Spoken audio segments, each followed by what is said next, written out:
Kembali di ngobrol bareng Gus Miftah Los Rarewe.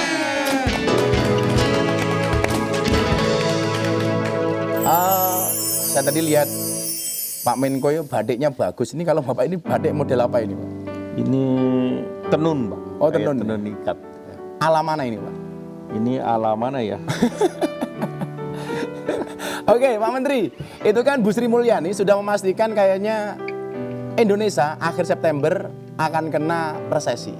Sebagai Menko Perekonomian, kira-kira apa Pak yang harus dihadapi dan dilakukan menghadapi resesi di saat pandemi seperti ini? Kok ngeri sekali Pak orang awam kayak saya dengar resesi itu, Pak? Pertama itu 215 mengalami pandemi COVID. Ya. Kemudian kalau kita lihat di antara berbagai negara yang pertumbuhan ekonominya terkontraksi sedikit dan korban COVID-nya juga confirm fatality rate-nya juga sekitar 3%. Fatality rate 3%, Pak? Iya, yang 3, sekian persen, 3,3% itu adalah Indonesia.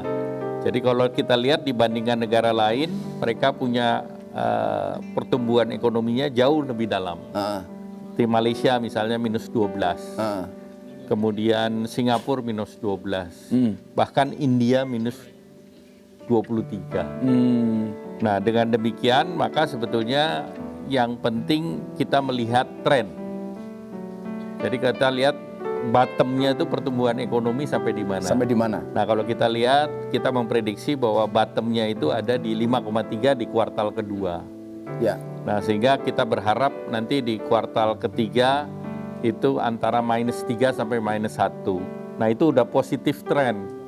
Aman itu artinya, Pak? Ya? Nah, artinya kita on the right track. Oh, on the right track. Nah, kita mau dorong lagi sampai akhir bulan Desember itu -1,7 sampai kalau bisa jalur 0. Jalur 0 kalau bisa. Nah, tapi 3 sampai 1 ini udah on the right track. -3, -1 kan berarti dari 5,3 naik ke -3, -1 berarti dia ada kenaikan. Karena kita melihat trennya itu berdasarkan data Purchase Manager Index itu produksi keyakinan daripada manajer terhadap produksi itu meningkat, udah 50, di atas 50% ya? Ya, 50 basis point. Nah, kemudian kita lihat keyakinan konsumen juga sudah naik, kemudian juga pembelian kendaraan bermotor yang tadinya jatuh lebih dalam sekarang juga sudah naik. Jadi kalau kita lihat trennya sudah ada sinar di ujung terowongan. There is a light at the end of the tunnel. Nah, saya selalu mengatakan gitu, Pak. Ya. Saya selalu mengatakan kalau kamu yakin akan ada pelangi setelah hujan, maka kamu harus lebih yakin akan ada kebahagiaan setelah perjuangan. Ini saya baca beberapa kesimpulan, Pak. Memberi solusi menghadapi resesi, di antaranya katanya menahan konsumsi, kemudian menghemat, tidak panik. Menurut Pak Menteri, solusi seperti apa yang paling tepat, Pak, dengan kondisi masyarakat kita yang sudah terdampak corona? Yang paling penting justru sekarang terbalik, Pak, karena ekonomi Indonesia itu tergantung konsumsi. Jadi kita dorong supaya masyarakat melakukan konsumsi. Jadi menghemat konsumsi salah, Pak, ya? Salah, Pak. Yang punya uang ya harus belanja. Yang punya uang harus belanja sehingga produksi bisa terangkat. Kalau produksi bisa terangkat, maka banyak orang bisa kerja. Siap. Sehingga itu yang didorong oleh pemerintah dengan bansos. Sehingga dengan memberikan bansos banyak, masyarakat punya daya beli. Dengan punya daya beli, sektor produksi akan bergerak. Siap. Ya. Jadi begitu, jangan kemudian semua orang menghemat ekonomi, yang punya uang ya belanja, supaya kemudian ekonomi ini menjadi merata. Oke, Pak, kita juga punya foto satu lagi nih, ketika Pak Menteri rapat di Bali kalau nggak salah. Kita lihat. Ini Pak. Ini Pak, ini saya banyak pertanyaan gara-gara netizen tahu saya mau ngobrol dengan Pak Menteri. Gus, tanyain Pak Menteri dong. Ini kan corona, kenapa nggak pakai masker gitu, Pak? Sebetulnya semuanya pakai masker. Jadi pertama ada yang minta coba dibuka terus dipotret. Nah, ternyata 1 detik inilah yang muncul di publik.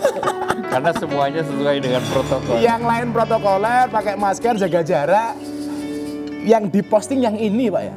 Yang diposting ini. Padahal yang lain sebenarnya standar protokol. Semuanya sesuai standar protokol. Iya kan, jaga jarak, pakai masker. Jaga jarak, tempat rapat, meetingnya juga, acaranya ini juga di outdoor. Outdoor, Pak, ya? Ya. Iya kok yang diposting yang ini itu loh. Ya. Saya sepakat kok jaga jarak. Kayak kalian jangan deket-deket dengan saya, nanti cinta loh.